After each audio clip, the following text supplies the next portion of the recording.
ಮಂಡ್ಯದ ಕೆರೆಗೋಡ್ನಲ್ಲಿ ಹನುಮ ಧ್ವಜ ದಂಗಲ್ ಜೋರಾಗ್ತಾನೆ ಇರುವಂತದ್ದು. ಈ ಸಂದರ್ಭದಲ್ಲಿ ಬಿಜೆಪಿ ಹಾಗೆ ಜೆಡಿಎಸ್ನ ನಾಯಕರು ಜಂಟಿ ರಣಖಾಳಿಯನ್ನೇ ಉಳಿದಿದ್ದಾರೆ. ಕೆರೆಗೋಡು ಗ್ರಾಮದಿಂದ ಮಂಡ್ಯಕ್ಕೆ ಬೃಹತ್ ಪಾದಯಾತ್ರೆಯನ್ನ ಮಾಡ್ತಾ ಇರುವಂತದ್ದು. ಇತ್ತ ಬೆಂಗಳೂರಿನಲ್ಲೂ ಕೂಡ ಬಿಜೆಪಿ ನಾಯಕರಿಂದ ಹೈ ಡ್ರಾಮಾ ಕೂಡ ನಡೆದಿರುವಂತದ್ದು. ಬಿಜೆಪಿ ಕಾರ್ಯಕರ್ತರು ಹಾಗೆ ನಾಯಕರನ್ನ ಈಗಾಗಲೇ ಪೊಲೀಸರು ವಶಕ್ಕೆ ಪಡ್ಕೊಂಡಿದ್ದಾರೆ. ಗಮನಿಸ್ತಾ ಇದ್ವಿ ಒಂದ್ ಕಡೆ ಮಂಡ್ಯದ ಕೆರೆಗೋಡ್ನಲ್ಲಿ ದೊಡ್ಡ ಮಟ್ಟದ ಪ್ರತಿಭಟನೆ ನಡೆದಿರುವಂತದ್ದು. ಈ ಒಂದು ಪಾದಯಾತ್ರೆಯನ್ನ ಮಾಡ್ತಿದ್ದಾರೆ. ಪ್ರಮುಖವಾಗಿ ಎಲ್ಲೆಲ್ಲಿ ಈ ಕಾಂಗ್ರೆಸ್ ಫ್ಲೆಕ್ಸ್ಗಳು ಕಾಣುತ್ತೋ ಅವೆಲ್ಲ ಫ್ಲೆಕ್ಸ್ಗಳನ್ನ ಹರಿಯುವಂತ ಕೆಲಸವನ್ನ ಮಾಡ್ತಾ ಇದ್ದಾರೆ ಕಾರ್ಯಕರ್ತರು. ಜೊತೆಗೆ ನೀವು ಗಮನಿಸ್ತಾ ಇದ್ದೀರಾ, ಎಲ್ಲ ಬಿಜೆಪಿ ನಾಯಕರು, ಮುಖಂಡರು, ಕಾರ್ಯಕರ್ತರು ಇವರೆಲ್ಲರೂ ಕೂಡ ಆಗಮಿಸ್ತಿದ್ದಾರೆ. ಈ ಒಂದು ಪಾದಯಾತ್ರೆ ಈಗ 4 ರಿಂದ 5 ಕಿಲೋಮೀಟರ್ ಈ ಪಾದಯಾತ್ರೆ ಮುಂದುವರೆದಿದೆ. ಅದಾದ ಬಳಿಕ ಈ ಒಂದು ಮಂಡ್ಯ ನಗರದವರೆಗೂ ಈ ಪಾದಯಾತ್ರೆ ಮುಂದುವರಿಯುತ್ತೆ. ನೋಡ್ತಾ ಇದ್ದೀರಿ, ಸಿ.ಟಿ. ರವಿ ಕೂಡ ಈ ಒಂದು ಪಾದಯಾತ್ರೆಯಲ್ಲಿ ಭಾಗವಹಿಸಿದ್ದಾರೆ. ಪ್ರೀತಮ್ ಗೌಡ್ರು ಇದ್ದಾರೆ, ಜೊತೆಗೆ ಚಲುವರಾಯಸ್ವಾಮಿ ಅವರು ಕೂಡ ಆಗಮಿಸಿದ್ದಾರೆ. ಸೊ ಇವರೆಲ್ಲರೂ ಕೂಡ ಈ ಒಂದು ಪಾದಯಾತ್ರೆಯಲ್ಲಿ ಭಾಗವಹಿಸಿ ಈ ಒಂದು ಪಾದಯಾತ್ರೆಯಲ್ಲಿ ಎಲ್ಲರೂ ಪಾಲ್ಗೊಂಡಿದ್ದಾರೆ. ಕಾರಣ ನಿಮಗೆಲ್ಲರಿಗೂ ಕೂಡ ಗೊತ್ತೇ ಇರುವಂಥದ್ದು, ಹನುಮಾನ್ ಧ್ವಜವನ್ನ ಏರಿಸೋದಕ್ಕಾಗಿ ಅದನ್ನ ಬಿಗಿ ಭದ್ರತೆಯೊಂದಿಗೆ, ಪೊಲೀಸ್ ಭದ್ರತೆಯೊಂದಿಗೆ ಅದನ್ನ ಕೆಳಗೆ ಇಳಿಸುವಂತ ಕೆಲಸ ಆಯಿತು. ಆ ಸಂದರ್ಭದಲ್ಲಿ ಈಗ ಇನ್ನೂ ಸುಮಾರು 8 ಕಿಲೋಮೀಟರ್ ಗಟ್ಟಲೆ ಪಾದಯಾತ್ರೆಯನ್ನ ಹೋಗಬೇಕಾಗುತ್ತೆ. ಸೊ ಇವೆಲ್ಲದರೂ ಕೂಡ ಗಮನಿಸ್ತಾ ಇದ್ದೀರಾ ಯಾವ ರೀತಿಯಾಗಿ. ನೋಡಿ, ಸಿ.ಟಿ. ರವಿ ಇದ್ದಾರೆ, ಪ್ರೀತಮ್ ಗೌಡ್ರು ಇದ್ದಾರೆ, ಹಿಂದೂ ಕಾರ್ಯಕರ್ತರಿದ್ದಾರೆ, ಮಹಿಳಾ ಕಾರ್ಯಕರ್ತರಿದ್ದಾರೆ, ಇವರೆಲ್ಲರೂ ಕೂಡ ಆಗಮಿಸ್ತಿದ್ದಾರೆ.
ನೋಡಿ, ಆ ದೃಶ್ಯವನ್ನು ಕೂಡ ನೀವು ಗಮನಿಸ್ತಾ ಇರ್ಬೋದು. ಒಂದ್ ಕಡೆ ಯಾವ ರೀತಿಯಾಗಿ ಪ್ರತಿಭಟನೆ ವಿಕೋಪಕ್ಕೆ ತಿರುಗುತ್ತೆ ಅಂತ.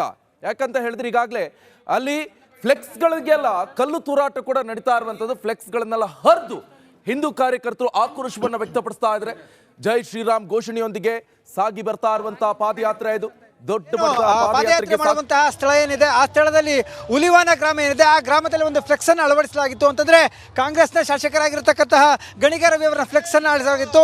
ಹನುಮ ಭಕ್ತ ಆ ಫ್ಲೆಕ್ಸ್ ಅನ್ನ ಕಂಡು ರೊಚ್ಚಿಗೆದ್ದು ಸಂಪೂರ್ಣವಾಗಿ ಆ ಫ್ಲೆಕ್ಸ್ ಅನ್ನ ನೆಲಸಮ ಮಾಡಿದ್ದಾರೆ. ಯಾಕಂದ್ರೆ ಈ ಒಂದು ಘಟನೆ ನಡೆದರೂ ಕೂಡ ಶಾಸಕರು ಸ್ಥಳಕ್ಕೆ ಆಗಮಿಸಿ ನಮ್ಮ ಸಂಕಷ್ಟ ಏನು ಅಂತದನ್ನ ಕೇಳಿಲ್ಲ. ಇದೆಲ್ಲದಕ್ಕೂ ಕಾರಣ ಸ್ಥಳೀಯ ಶಾಸಕರೇ ಅಂತನ್ನುವಂಥದ್ದು ಸಾಕಷ್ಟು ಜನರ ಆಕ್ರೋಶವಾಗಿರ್ತಕ್ಕಂಥದ್ದು. ಹಾಗಾಗಿಯೇ ಕೂಡ ಗಣಿಗ ರವಿ ಅವರ ಏನು ಫ್ಲೆಕ್ಸ್ ಅನ್ನು ಅಳವಡಿಸಿದಂತಹ ಜಾಗದಲ್ಲಿ ಸಂಪೂರ್ಣವಾಗಿ ಅದನ್ನ ಚಿಂದಿ ಮಾಡಿದ್ದಾರೆ ಇಲ್ಲಿನ ಹನುಮ ಭಕ್ತರು. ಯಾಕಂದ್ರೆ ನಮಗೆ ಆ ಒಂದು ಸ್ಥಳದಲ್ಲಿ ಹನುಮ ಧ್ವಜವನ್ನು ಹಾರಾಟ ಮಾಡಲಿಕ್ಕೆ ಅವಕಾಶವನ್ನ ಮಾಡಿಕೊಡ್ಲೇಬೇಕು ಅಂತೇಳಿ ಈಗಾಗಲೇ ಕೂಡ ಸುಮಾರು 5 ಕಿಲೋಮೀಟರ್ನಿಂದ 8 ಕಿಲೋಮೀಟರ್ವರೆಗೆ ಪಾದಯಾತ್ರೆ ಸಾಗಿದೆ. ಪ್ರತಿ ಪಾದಯಾತ್ರೆ ಉದ್ದ ಕೂಡ ಪೊಲೀಸ್ ಬಿಗಿ ಬಂದೋಬಸ್ತನ್ನ ಮಾಡಿದ್ರು ಕೂಡ ರೊಚ್ಚಿಗೆದ್ದಂತಹ ಏನು ಹನುಮ ಭಕ್ತರು ಎಲ್ಲೆಲ್ಲಿ ಆ ರೀತಿಯಾದಂತಹ ಫ್ಲೆಕ್ಸ್ಗಳು, ಅಂದ್ರೆ ಕಾಂಗ್ರೆಸ್ ನಾಯಕರ ಫ್ಲೆಕ್ಸ್ಗಳು ಕಾಣ್ತವೋ ಅಲ್ಲೆಲ್ಲವೂ ಕೂಡ ಸಂಪೂರ್ಣವಾಗಿ ನೆಲಸಮ ಮಾಡುವಂತಹ ಕಾರ್ಯವನ್ನು ಕೂಡ ಮಾಡ್ತಾ ಇದ್ದಾರೆ. ಒಟ್ಟಾರೆಯಾಗಿ ಗಮನಿಸೋದಾದ್ರೆ ಈ ಒಂದು ಸ್ಥಳದಲ್ಲಿ ಬಹಳ ಉದ್ವಿಗ್ನವಾದಂತಹ ಸ್ಥಿತಿ ನಿರ್ಮಾಣವಾಗಿದೆ. ಆದರೆ ಪೊಲೀಸರು ಅಲ್ಲಲ್ಲಿ ಹನುಮ ಭಕ್ತರನ್ನು ಸಮಾಧಾನ ಮಾಡಿಸುವಂತಹ ಕೆಲಸವನ್ನು ಕೂಡ ಮಾಡಿಕೊಂಡು ಪಾದಯಾತ್ರೆ ಮುಂದೆ ಸಾಗ್ತಾ ಇರುವಂಥದ್ದು.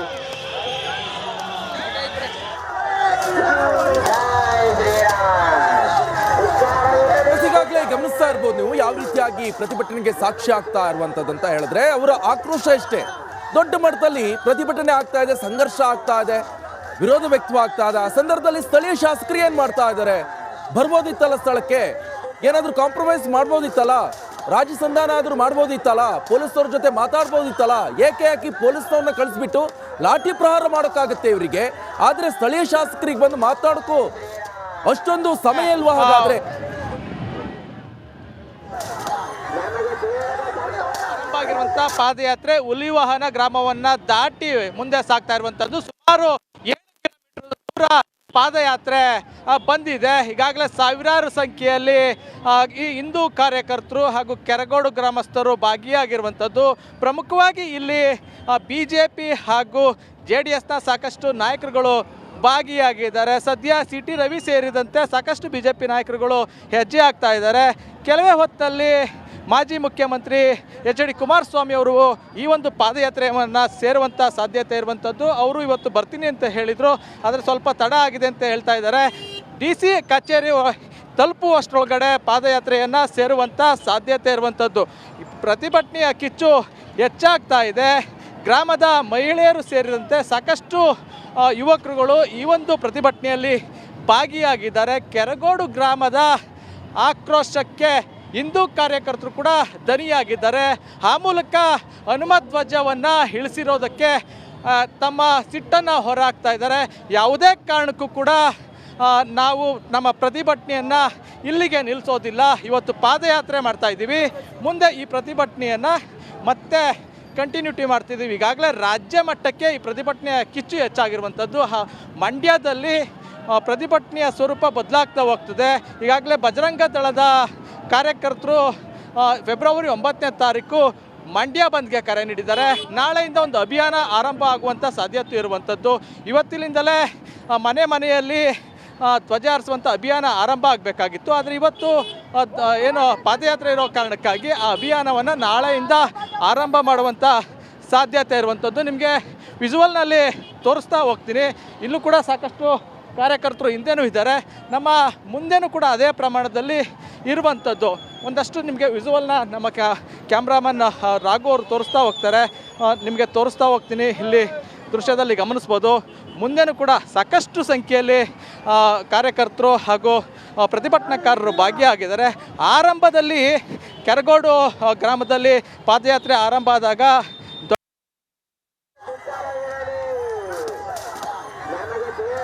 ಮುನ್ನಡೆ ಹೋಗ್ತಾ ಇತ್ತು. ಆಗ ಹೆಜ್ಜೆ ಹೆಜ್ಜೆಗೂ ಕಾರ್ಯಕರ್ತರು ಪ್ರತಿಭಟನೆಯನ್ನು ಸೇರ್ಕೊಳ್ತಾ ಹೋದರು. BJP ಹಾಗೂ JDSನ ಕಾರ್ಯಕರ್ತರು ಸೇರಿದಂತೆ ಸಾಕಷ್ಟು ಮಂದಿ ಪಾದಯಾತ್ರೆಯಲ್ಲಿ ಭಾಗಿಯಾಗಿದ್ದಾರೆ. ಒಟ್ಟಾರೆ ಹೇಳೋದಾದರೆ ಇವತ್ತಿನ ಪಾದಯಾತ್ರೆ ಯಶಸ್ವಿಯಾಗಿ ಸಾಗ್ತಾ ಇರುವಂಥದ್ದು. ಒಂದು ಕಡೆ ಕಾಂಗ್ರೆಸ್ನ ವಿರುದ್ಧ ಆಕ್ರೋಶ ವ್ಯಕ್ತವಾಗ್ತಾ ಇದೆ. ತತ್ಕ್ಷಣವೇ ಜಿಲ್ಲಾಡಳಿತ ಎಚ್ಚೆತ್ತುಕೊಳ್ಬೇಕು, ಅದೇ ಜಾಗದಲ್ಲಿ ಮತ್ತೆ ಹನುಮಧ್ವಜವನ್ನು ಆರಿಸಬೇಕು. ನಮ್ಮ ಧ್ವಜಕ್ಕೆ ಅವಮಾನ ಮಾಡುವುದ್ರ ಜೊತೆಗೆ ತ್ರಿವರ್ಣ ಧ್ವಜಕ್ಕೂ ಕೂಡ ಅವಮಾನ ಮಾಡಿದರೆ ಅವರ ವಿರುದ್ಧ ಶಿಕ್ಷೆ ಆಗಬೇಕು. ಅಂದರೆ ಈ ಕ್ಷೇತ್ರದ ಶಾಸಕರಾಗಿರುವಂಥ ರವಿಕುಮಾರ್ ಗಣಿಗ ಗ್ರಾಮಕ್ಕೆ ಬರಬೇಕು ಅಂತ ಹೇಳಿ ಒತ್ತಾಯಿಸ್ತಾ ಇರುವಂಥದ್ದು. ಕ್ಯಾಮ್ರಾಮನ್ ರಾಘವೇಂದ್ರ ಜೊತೆ ಆನಂದ್, ರಿಪಬ್ಲಿಕ್ ಕನ್ನಡ, ಮಂಡ್ಯ. ನಿನ್ನೆ ಅಷ್ಟೇ ನಾವು ನೋಡ್ತಾ ಇದ್ವಿ ಪ್ರತಿಭಟನೆ ನಡೆಸಿದ್ದು ಕಾರ್ಯಕರ್ತರು, ಹಿಂದೂ ಮುಖಂಡರು. ಆದರೆ ಇವತ್ತು ಅಭಿಯಾನ ನಡೆಸಬೇಕಿತ್ತು, ಆದರೆ ಇವತ್ತು ಪಾದಯಾತ್ರೆಯನ್ನ ಮಾಡ್ತಾ ಇದ್ದಾರೆ. ಈ ಹಿನ್ನೆಲೆಯಲ್ಲಿ ಅಭಿಯಾನ ನಾಳೆ ನಡೆಸ್ತಾರೆ. ಅಭಿಯಾನ ಅಂತ ಹೇಳಿದ್ರೆ ಎಲ್ಲ ಹಿಂದೂ ಕಾರ್ಯಕರ್ತರ, ಹಿಂದೂ ಬಾಂಧವರ ಮನೆಗಳ ಸೆಂಟ್ರಿಗೋಣ ಗಮನಿಸ್ತಾ ಇದ್ದೀರಾ? ಈ ಒಂದು ಪಾದಯಾತ್ರೆ ಯಾತಕ್ಕೋಸ್ಕರ ಪಾದಯಾತ್ರೆಯನ್ನ ಮಾಡ್ತಾ ಇರೋದು? ಹನುಮಾನ್ ಧ್ವಜವನ್ನ ಇಳಿಸೋದಕ್ಕಾಗಿ. ಗಮನಿಸ್ತಾ ಇದ್ದೀರಾ, ಮಾಜಿ ಶಾಸಕರಾದಂಥ CT ರವಿ ಕೂಡ ಈ ಒಂದು ಪಾದಯಾತ್ರೆಯಲ್ಲಿ ಭಾಗಿಯಾಗಿದ್ದಾರೆ. ಹನುಮಾನ್ ಧ್ವಜವನ್ನು ಹಿಡಿದುಕೊಂಡು ಕೇಸರಿ ಶಾಲನ್ನು ಹಾಕ್ಕೊಂಡು ಪ್ರೀತಮ್ ಗೌಡರು ಕೂಡ ಹಿಂದೂ ಕಾರ್ಯಕರ್ತರಾಗಿ ಈ ಒಂದು ಪಾದಯಾತ್ರೆಯಲ್ಲಿ ಪಾಲ್ಗೊಂಡಿದ್ದಾರೆ ಅಂತಲೇ ಹೇಳ್ಬೋದು. ಸೊ ನೀವು ನೋಡ್ತಿದ್ದೀರಾ, ಧ್ವಜವನ್ನು ಇಟ್ಕೊಂಡು, ಅರ್ಥಾತ್ ಕಾನೂನಾತ್ಮಕ ಹೋರಾಟ ಅಂತಂದರು. ಇಲ್ಲ, ಇದು ರಾಜಕೀಯ. ಅಂದರೆ ಧಾರ್ಮಿಕವಾಗಿ ನಡೀತಾ ಇದ್ದಂಥ ಈ ಒಂದು ಆಚರಣೆ, ಧರ್ಮದ ಆಚರಣೆ, ನಮ್ಮ ಪಾಡಿಗೆ ನಾವು ಈ ಧರ್ಮದ ಆಚರಣೆ ಮಾಡಿಕೊಂಡಿದ್ವಪ್ಪ. ಆದರೆ ಯಾಕೆ ಈ ರೀತಿ ಆಯಿತು? ಕಾರಣ ಅಧಿಕಾರಿಗಳು ಬಂದು ಯಾವಾಗ ಭಗವಧ್ವಜವನ್ನು ಇಳಿಸಿದ್ರೋ ಆಗ ಈ ಒಂದು ಸಮಸ್ಯೆ ಉದ್ಭವ ಆಯಿತು ಅಂಥೇಳಿ ಈ ಮುಖಾಂತರ ಗೊತ್ತಾಗ್ತಾ ಇದೆ. ಸೊ ದೃಶ್ಯದಲ್ಲೂ ಕೂಡ ನೀವು ನೋಡ್ತಾ ಇದ್ದೀರಾ ಯಾವ ರೀತಿ ಇಲ್ಲಿ ಕ್ಯಾಮ್ರಾ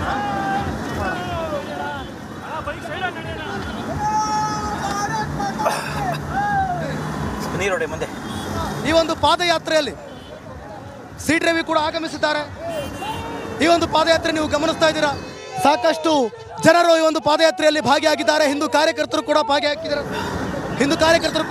ಭಾಗಿಯಾಗಿದ್ದಾರೆ. ಇರೋಣ ಒಂದು ನಿಮಿಷ.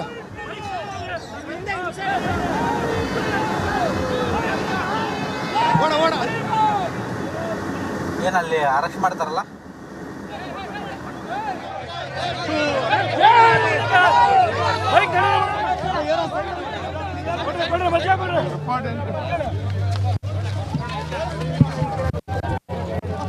ದೃಶ್ಯದಲ್ಲೂ ಕೂಡ ನೀವು ಗಮನಿಸ್ತಾ ಇರಬಹುದು. ಸಕ್ಸಸ್ಫುಲ್ ಪಾದಯಾತ್ರೆ ನಡೀತಾ ಇರುವಂತದ್ದು ಯಶಸ್ವಿ ಆಗುವಂತ ನಿಟ್ಟಿನಲ್ಲಿ ಸಾವಿರಾರು ಹಿಂದೂ ಕಾರ್ಯಕರ್ತರು, ಹಾಗೆ ಹಿಂದೂ ಮುಖಂಡರು, ಬಿಜೆಪಿಯ ನಾಯಕರು, ಸಿ ಟಿ ರವಿ ಇರ್ಬೋದು, ಹಾಗೆ ಪ್ರೀತಮ್ ಗೌಡ ಇರ್ಬೋದು, ಹಾಗೆ ಇನ್ನೇನು ಕೆಲವೇ ಕ್ಷಣಗಳಲ್ಲಿ ಮಾಜಿ ಸಿಎಂ ಕುಮಾರಸ್ವಾಮಿ ಅವರು ಕೂಡ ಜಾಯ್ನ್ ಆಗ್ತಾ ಇದ್ದಾರೆ ಈ ಒಂದು ಪಾದಯಾತ್ರೆಯಲ್ಲಿ.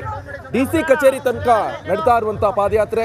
ಈಗಾಗಲೇ ಧ್ವಜಸ್ತಂಭದ ಆ ಒಂದು ಏರಿಯಾ ಸುತ್ತಮುತ್ತ 144 ಸೆಕ್ಷನ್ ಇರುವಂತದ್ದು. ಅಲ್ಲಿ ಏನು ಜನರು ಕೂಡ ಗುಂಪಾಗಿ ಕಾಣಿಸ್ಕೊಳ್ಳುವಂತ ನಿಟ್ಟಿನಲ್ಲಿ ಏನೇ ಕೆಲಸಗಳು ಮಾಡಬಾರ್ದು. ಆದರೆ ಪಾದಯಾತ್ರೆಗೆ ನಡೀತಾ ಇರುವಂತಹ 10 ಕಿಲೋಮೀಟರ್ ಇದು ಸೀದಾ ನೇರವಾಗಿ DC ಕಚೇರಿ ಹತ್ರ ಹೋಗುತ್ತೆ. ಕಾರಣ ಇಷ್ಟೇ, ಪೊಲೀಸರು ನಮ್ಮ ಮೇಲೆ ದೌರ್ಜನ್ಯವನ್ನು ಎಸಗಿದ್ದಾರೆ, ಅವರ ವಿರುದ್ಧ ಕ್ರಮ ಆಗಬೇಕು.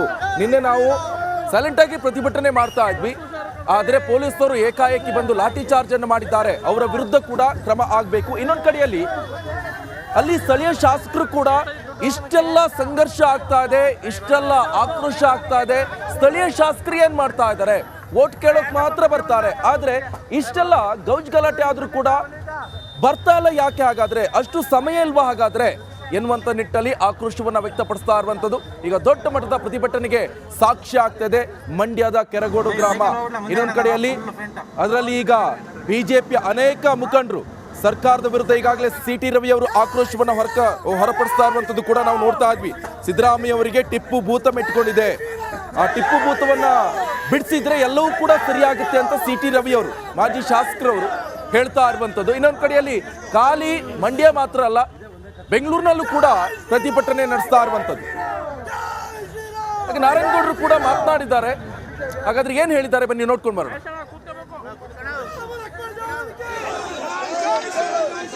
ಕೆರಗೋಡಿನಿಂದ ಪ್ರಾರಂಭ ಆಗಿರುವಂಥ ಪಾದಯಾತ್ರೆ ಈಗಾಗಲೇ ಸುಮಾರು 3 ಕಿಲೋಮೀಟರ್ ದೂರ ಸಾಗಿದೆ. ಜೊತೆಗೆ ಸಾಕಷ್ಟು ನಾಯಕರುಗಳು ಭಾಗಿಯಾಗಿದ್ದಾರೆ. ಪ್ರಮುಖವಾಗಿ ಒಂದಷ್ಟು ಮಾಜಿ ಸಚಿವರು ಕೂಡ ಭಾಗಿಯಾಗಿರುವಂಥದ್ದು. ಅದೇ ರೀತಿ ನನ್ನ ಜೊತೆ ಮಾಜಿ ಸಚಿವರಾದಂಥ ನಾರಾಯಣಗೌಡರು ಇದ್ದಾರೆ, ಅವ್ರನ್ನ ಮಾತಾಡಿಸ್ತಾ ಹೋಗ್ತೀನಿ. ಸರ್, ಇವತ್ತು ಪಾದಯಾತ್ರೆ ನಡೀತಾ ಇದೆ, ಆದರೆ ಈ ಪಾದಯಾತ್ರೆಗೆ ಹನುಮತ್ ಧ್ವಜ ಇಳಿಸಿದ್ದೇ ಕಾರಣ ಆಯಿತು. ಮುಂದಿನ ಹೋರಾಟ ಹೇಗಿರುತ್ತೆ?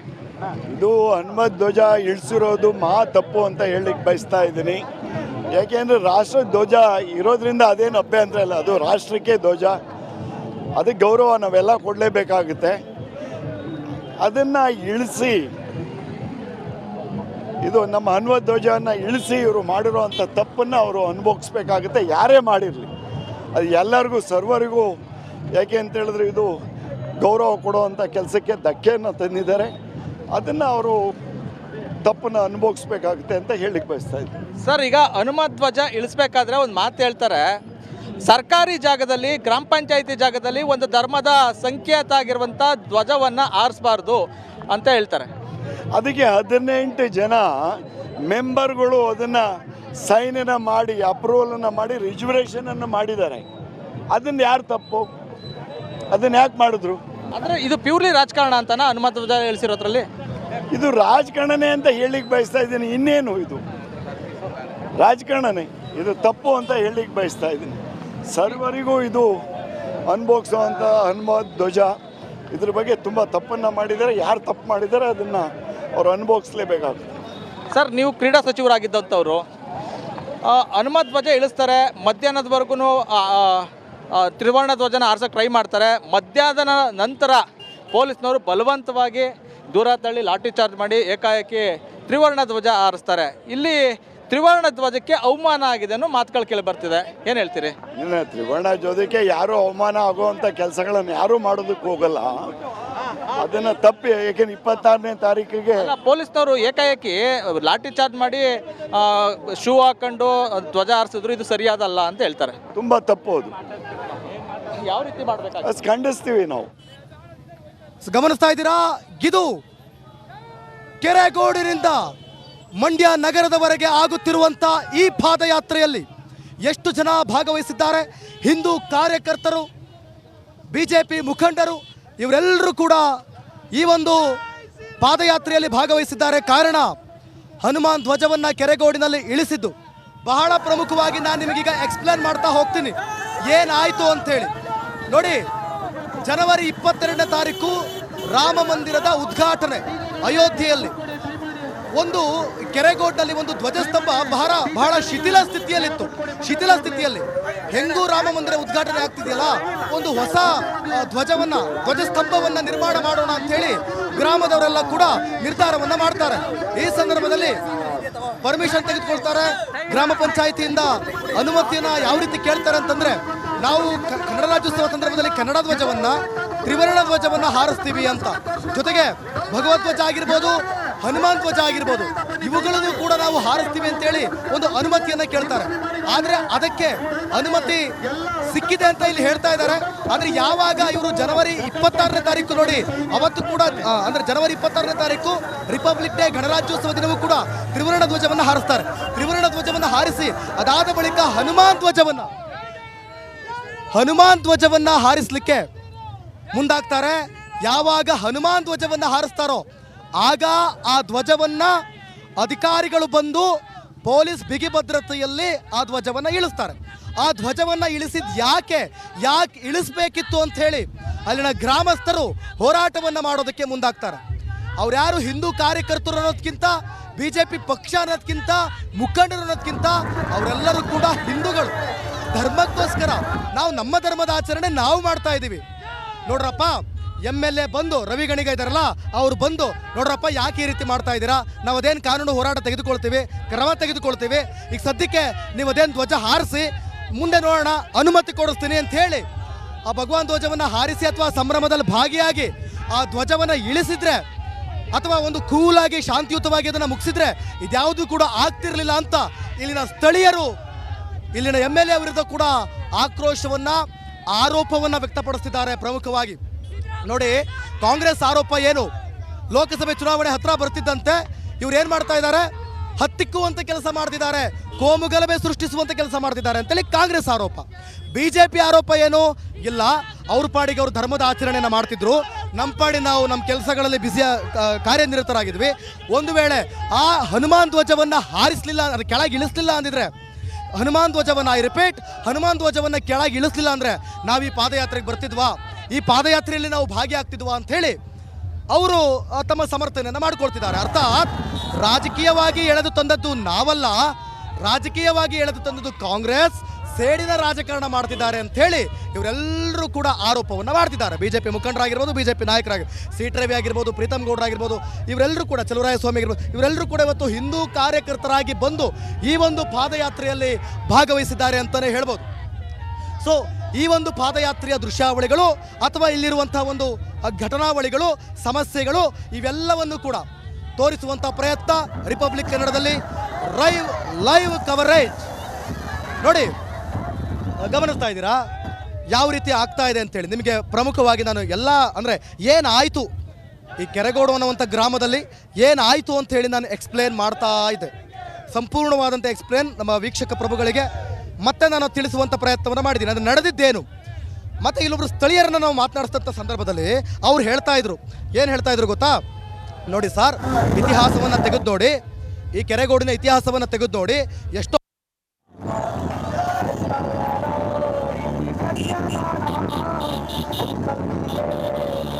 ಕಾರಣ ಆಯಿತು, ಯಾಕೆ ಕಾರಣ ಆಯಿತು ಎಲ್ಲವನ್ನು ಕೂಡ ನನ್ನ ಕಲೀಗ್ ದಿವಿತ್ ಕ್ಲಿಯರ್ ಆಗಿ ಎಕ್ಸ್ಪ್ಲೈನ್ ಮಾಡಿದ್ರು.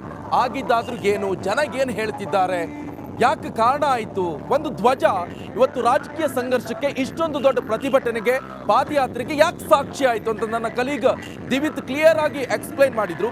ಬಟ್ ಈಗ ಆಗ್ತಾ ಇರೋದು ಕೂಡ ಅದೇ, ಬಾವುಟಗಳನ್ನ ಹಾಕೊಂಡು ಕೂತ್ಕೊಂಡ್ರೆ ಈ ದೇಶದ ಸಂವಿಧಾನ ಯಾಕಿರಬೇಕು? ಸುಮ್ಮನೆ ಪಂಚಾಯತಿಯವರು ಏನೋ ಒಂದು ಪರ್ಮಿಷನ್ ಕೇಳಿದ್ದಾರೆ, ಆ ಪ್ರಕಾರ ಮಾಡ್ತೀವಿ ಅಂತ ಹೇಳಿದ್ದಾರೆ. ಸುಮ್ಮನೆ ಎತ್ಕಟ್ಬಿಟ್ಟು ಗಲಾಟೆ ಮಾಡಬೇಕು, ಅಶಾಂತಿ ಉಂಟು ಮಾಡಬೇಕು ಅಂತ ಹೇಳಿ ಪ್ರಯತ್ನ ಮಾಡ್ತಾ ಇದ್ದಾರೆ. ಸೊ ದೇಶದ ಕಾನೂನು ಏನಿದೆ ಆ ಕಾನೂನು ಪ್ರಕಾರ ನಾವೆಲ್ಲ ನಡ್ಕೊಳ್ಬೇಕು. ಪಾಪ BJP ಅವ್ರಿಗೆ ಬೇಸ್ ಇಲ್ಲ, ಆ ಬೇಸ್ ಹುಟ್ಟಿಸ್ಕೊಳ್ಳಿಕ್ಕೆ ಜನರನ್ನ ಎತ್ಕಟ್ಟಲಿಕ್ಕೆ, ಶಾಂತಿ ಕದಲಿಕ್ಕೆ ಪ್ರಯತ್ನ ಮಾಡ್ತಾ ಇದ್ದಾರೆ. ಯಾರೇ ಹಿಂದೂ? ಫಸ್ಟು ನಾವೆಲ್ಲ ಭಾರತೀಯರು, ಭಾರತದ ಸಂವಿಧಾನ. ಈಗ ನನಗೆ ಅಲ್ಲಿ ನಾನು ಕೇಳಿದೆ, ಫೋನ್ ಮಾಡಿದೆ, ದಲಿತ ಸಂಘರ್ಷ ಸಮಿತಿಯವ್ರು ಕೇಳ್ತಾ ಇದ್ದಾರೆ, ಕೆಂಪೇಗೌಡ ಸಮಿತಿಯವ್ರು ಕೇಳ್ತಾ ಇದ್ದಾರೆ, ಬೇರೆ ಇನ್ಯಾವುದೋ ಒಂದು ಇವ್ರು ಕೇಳ್ತಾ ಇದ್ದಾರೆ. ಎಲ್ಲರೂ ಒಂದು 25 ಜನ ಕೇಳ್ತಾ ಇದ್ದಾರೆ, ನಾವು ಬಾವುಟ ಹಾಕ್ತೀವಿ ಅಂತ ಅಂದ್ಬಿಟ್ಟು. ನಾವೆಲ್ಲ ಏನು ಹಿಂದೂಗಳಲ್ವಾ? ಏನು ಇವರೊಬ್ಬರೇನೆ ಹಿಂದೂನಾ? ಏನು ನಮ್ಮ ಮಂಡ್ಯದಲ್ಲಿ ಇರೋರೆಲ್ಲ ಏನು ಹಿಂದೂಗಳಲ್ವಾ? ಸುಮ್ಮನೆ ಅಶಾಂತಿ ಮೂಡಿಸ್ಲಿಕ್ಕೆ ಪ್ರಯತ್ನ ಮಾಡ್ತಾ ಇದ್ದಾರೆ, ಮಾಡಲಿ. ಸರ್ ಯಾಕೆ ಸರ್ ಅವರು ಹಿಂದೂ